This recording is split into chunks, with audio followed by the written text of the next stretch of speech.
What's up, guys? Welcome to Mikey Yourself, and for today's video we're going to talk about the issues I'm having right now with my Ram 1500 and the subwoofers I have installed. Alright guys, so here's my problem. I've got two 12-inch subwoofers underneath these two seats in the back of the crew cab on the 1500 here, and the problem isn't their ability to be invisible, but rather what it takes away. So if I lift up my seat, you see I got this MDF box that's custom made for these Ram 1500s to sit perfectly in the storage compartments that they came with. The problem is the subwoofer box sits so high that it pushes in on the bottom side of the seat. So if you have any passengers sitting in the back of the truck, they're feeling either nothing but the speaker beat their bottom up, or if you're like me and you put some bars here to protect that subwoofer, they're sitting literally on these bars for the most part of the ride, and it's not comfortable at all. And this goes for folks even at 100 pounds or less, because I've tested it out. So we're going to figure out, how do I take back the comfort that I've lost and continue to keep great quality sound. Now, I'm not worried about the storage space. I wasn't utilizing it anyways, but I've got to bring back that comfort because I do use my truck as a family vehicle, and if my passengers aren't happy, then I'm not happy. So let's talk about the solution. All right, guys, so now that you know what my problem is, not having that space, and the big thing is the discomfort for my riders in the back chair, back seat, bench seat there, I've got a solution. And the solution comes from the guys over at Recoil, and I want to give a huge shout out, a big thank you to the guys at Recoil for supplying these subwoofers for us. So let's take a look. This is the Recoil SL1789, and this is an Underseat amp sub combo. So in their offering, it comes with kind of do a little bit of a box opening thing here. But you have your subwoofer, your wires, and what's really nice about this kit is not only does it come with the sub, but you also get the actual amplifier, connections, the wiring for that, and it comes with the termination. So you get your fuse block, you get your power wire. This is for speakers, and I'll talk about that here in a second. You got your remote for the subwoofer, a quick disconnect power setup. So your general, red, black, blue wiring. You have your speaker inputs, and that's your high inputs, and then you have your ground wire there. And then you've got brackets to help mount the subwoofer wherever you need to mount it to, and then an additional fuse there, it looks like, for that. So kind of putting that aside, let's take a look at the woofer really quick, because I want to point out a couple of cool things about this thing. So as I mentioned, this is the SL1789 from Recoil, and this is a pretty cool looking woofer, I've got to say. So, I'm used to the traditional circle subwoofer, but Recoil's is actually a square design, and it's an 8x9 subwoofer. So I'm not losing a whole bunch in respect to the 10-inch subwoofers that I'm replacing with this. And with this, I gain space in that today I have to use subwoofers, the enclosure, an amplifier, and that's all got to be tucked away, right? I have a couple of other pieces that I'm going to keep, and I'll explain those during the installation process. But this kind of replaces a couple of those things in a very small form factor. What's really cool about this is it's got two, I think these are 2-inch by 7-inch passive radiators. So if you don't know what a passive radiator is have you ever seen like the JBL portable Bluetooth speakers? You got like those rubber ends. Those are passive radiators. What that does is, that's newer technology. I say newer within the last 10 years or so, but it's newer technology that the sound companies found that if you use those radiators, you can get a big or a much more enriched sound out of a smaller form factor. So that's why the newer portable Bluetooth speakers sound so amazing, because they tapped into that technology. And what the guys at Recoil did is they use that same technology times two, right? So they put two different radiators on here, and that's what's going to help really bring out that sound from this subwoofer.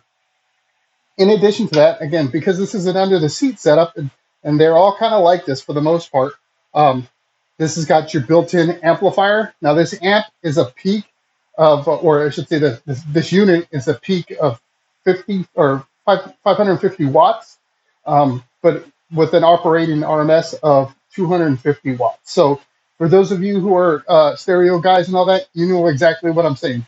For those of you who aren't, when I say 250 watts RMS, that is actually the measure that is used for audio that basically says this unit can operate at this watts for the longest period of time. That peak wattage is kind of like, that's, you're going to hit that once and that's kind of it. So that number is going to vary from unit to unit. What you want to look for is that RMS number, and then understanding what you're going to run it at as you use the unit yourself, right? So within the amplifier, it's got multiple settings. So you've got your phase control, your low power filter. So like in my case, I'm not running, I don't want any of the high, I don't want mid-range out of this. I just want the bass. So I'm going to adjust that appropriately to capture the, uh, the frequency that I want from the sound. You've got your gain, and then you've got some low inputs here. So because I'm going to be running the subs, I'm going to be hooking them up there if you needed to. And that's what these additional cables are for. You can use this to hook up for kind of your high inputs. And what I mean by that is, like, if you're on a factory head unit, you're not going to have the pre-outs for an amplifier to hook up with, or at least a good chunk of the factory head units, they don't offer that, right? So then you have to tap into an existing speaker wire, and that's kind of where this comes in. They also have other units, and I have one. I'll show you this when we do the installation, but a line converter, and that's something that I use to kind of convert that signal to the appropriate signal to be processed for an amplifier. So for my installation, I won't be using this, but for yours, you may want to if you don't have a line converter, because you're going to tap into your factory speaker wires instead of having RCA cables to plug into this. So that's kind of the purpose of this. So it's really cool that it gives you those two options. On your main harness, you've got your, like I said, your typical grounds and your power and your remote. So what's really cool is not only do you have the ability to do to turn on your amplifier using the remote power wire. So this is traditionally the most common way to do it. You also have the ability to do it with high sensing. So basically, it detects when the radio is on. Instead of it being triggered by the radio, it gets detected by the power being, or by the sound and stuff like that. So you can have it activate that way as well. Because of our application for the RAM 1500, I've got it on a separate power wire that's connected to ACC or additional power. So I don't need to necessarily leverage that, but that's how, we'll power up this unit. And then again, this is pretty common for most of your amps, is they give you kind of the remote to be able to increase or lower the bass, while you're in the front seat of your truck or your car, wherever you're at. And it's got a super long cable. I don't know how long that is. It looks like it's probably gonna be like 12 feet long or something, but and that's great because if you're going to apply this to, say, the trunk of your car, or wherever, right? Maybe you got a station wagon. I don't know. This will allow you to get not only from the amp but to the front, so you can adjust your bass without having to mess around with your head unit. You can just do the bass alone if that's all you need to do, right? So again, this is a great solution. It's very compact. It can go underneath the seat of a car.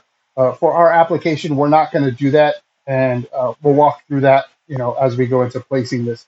But I did want to go ahead and just show you this, kind of what you get in the package. It's a really great deal because, again, you get a whole bunch of stuff that you would normally be buying anyways, and you get it for a great price. So check these guys out. It's Recoil Audio. Their website is recoilaudio.com. And yeah, I mean, again, they also sell the units on Amazon as well. So you can check that out. I'll put a link below in the description, so that way you kind of have access to that. But yeah, again, thanks, big thanks to the guys at Recoil Audio. Now let's see how they stand up next to the Scars. All right, guys. So if you've ever watched a YouTube video and try to, get some good, a good feel for bass after somebody's done a subwoofer exchange or anything like that, YouTube videos just do it zero justice. You can't hear that bass over the computer system. The microphones don't pick it up well enough. The speakers don't play it well enough. For whatever reason, right? So in order to kind of show the difference in this particular instance, what we're going to do is we're going to use a sound meter that I downloaded off of the Google Play Store or whatever, and use this as a measurement for when the bass hits to see where it's peaking at. Also get an average, which is probably the most important number. Now, you can see it flexing right now as I'm talking because it's picking up my voice.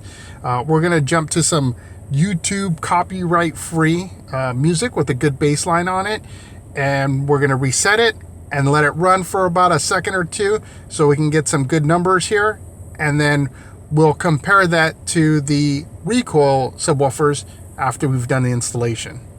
So let's go ahead and jump to the music.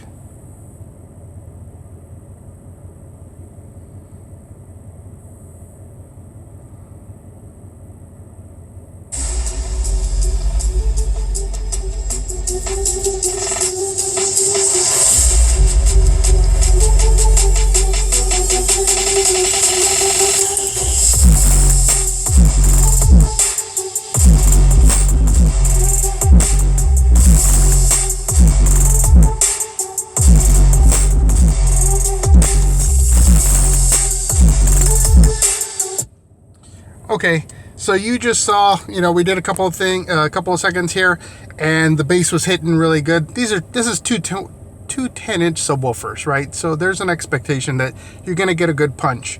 That said, we had a minimum of 56 decibels. That was like right at the get-go, and then we were tapping 88 decibels at the highest punches from the bass, but we were averaging about 78 decibels. So we're gonna take these numbers now and reference them when we test out the new Recoil Underseat subwoofer system. So I wanted to take a quick second just to kind of show you or give you some contrast as to what we're going to be achieving here. So here is what the current setup was, right? This is the new Recoil subwoofer. It's about as thick as the top half of that box, right? So I am saving myself all of that space below, right? Plus the width. So like I said, we're going to do two of these, but even then, the two of them, I win back all of the center space of my storage. Plus, again, because of its being low profile, I get the comfort back. Okay, so let's look at just the space saving alone with this thing. So you can see I've got a capacitor here. That's going to stay in the mix because I don't have a super strong alternator, and maybe I don't need it with these units, but with the Roxor Fosgate, it definitely was hitting my power hard enough where I would see that lights dim if the bass was hitting hard enough. So just to, I don't know, do well, I've got a capacitor here with it as well. But let's talk about what this looks like now. So this was the space. All of this was taken up by the subwoofers, and underneath this chair is where I had the amplifier and the line conversion box. And now the amp, the sub, and technically the line conversion box all fit in that area there. And if you look on that side, I've actually got the same thing, the other unit, under that seat. You can't even tell. It's like, it's not even there, right? So that has now gained me all of this area, if I want to use it for whatever else. So that in there, I can go ahead and lower my seat. And again, the big problem was folks having that railing hitting their bottoms, and that's no longer an issue. So just from form factor alone, it's a win. But now we've got to hook them up and see what they sound like. All right, guys, so let's talk about how this installation is going to go as far as the wiring goes. So as I had mentioned, the subwoofers are going to go up underneath the seats like that. I'll push them all the way back once I'm ready. I'm going to go ahead and use my line converter to help with the distribution of the audio. The reason I'm going with that, just because this one here that I bought is an aftermarket one. It works really good by audio control. It's got multiple adjustments, so it just enhances things a little bit more. Like I said, the Recoil subwoofers, they have it built into it, but I'm just going to leverage mine because I am going single audio source into my unit. And because of that, I want it evenly distributed and all that kind of good stuff. So it'll just help separate things out, as you'll see. I'm going to continue to use my capacitor as well, just to kind of help out with the battery power. It may or may not be needed, but it doesn't hurt to help, or it doesn't, yeah, it doesn't hurt. It'll only help. So I'm going to put that in, and I got my other subwoofer over there, right? So very, very simple.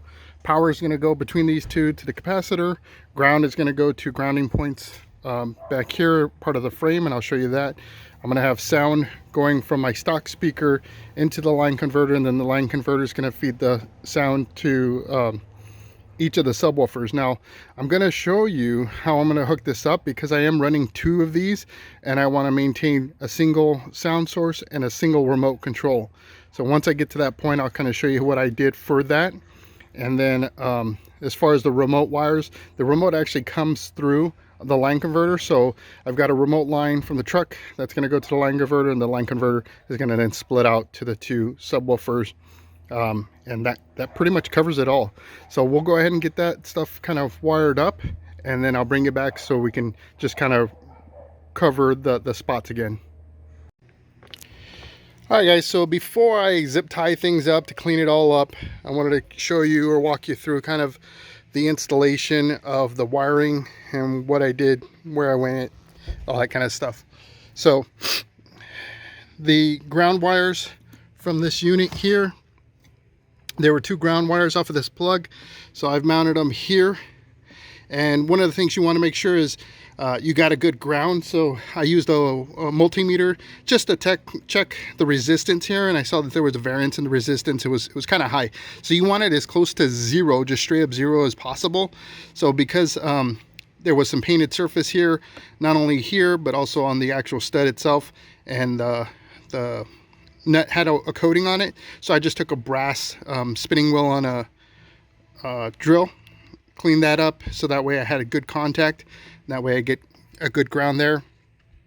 So I have a main wire from the battery coming to the cap, and then that cap positive feeds the positive to the amplifiers on both sides, and I've run their inline 20 amp fuse. Now on this main line I've got a 30 amp fuse, since I'm kind of drawn from that too, just to add some additional protection. So both of them have the that inline fuse set up.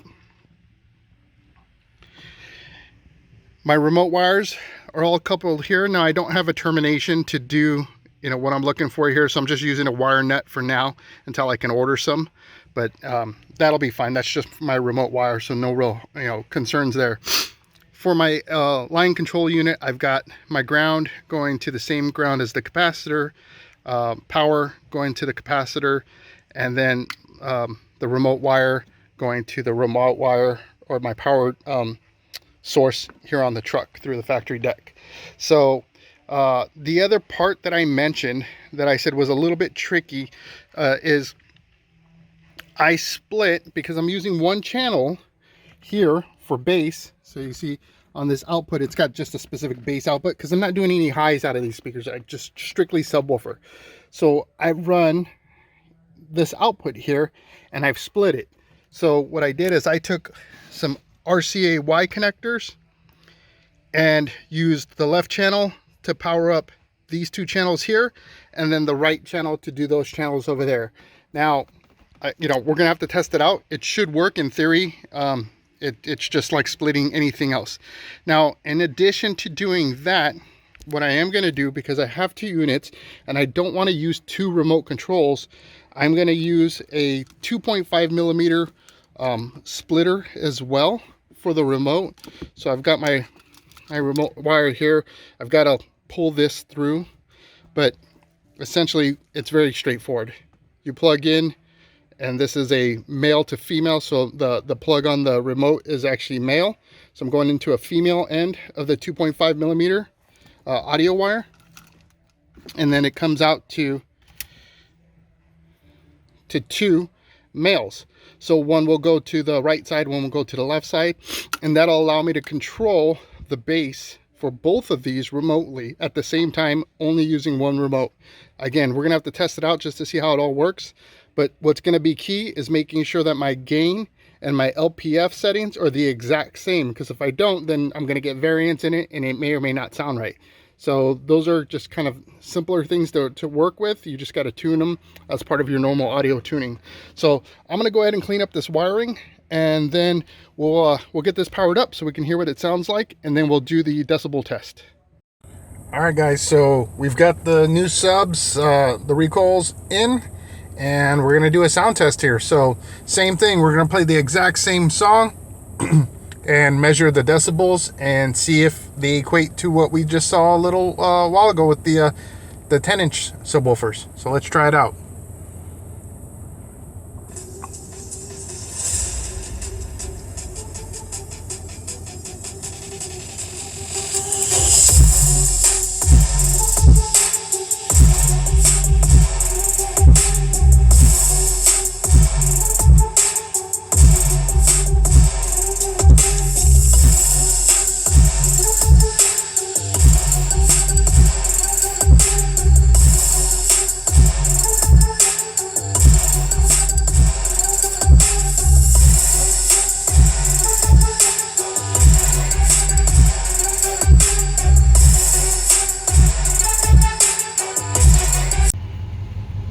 All right, guys, so the results speak for themselves. I mean, there's nothing I can say about that, right? I mean, you saw it firsthand with the same song, same application, measuring it in the same spot at the same volume.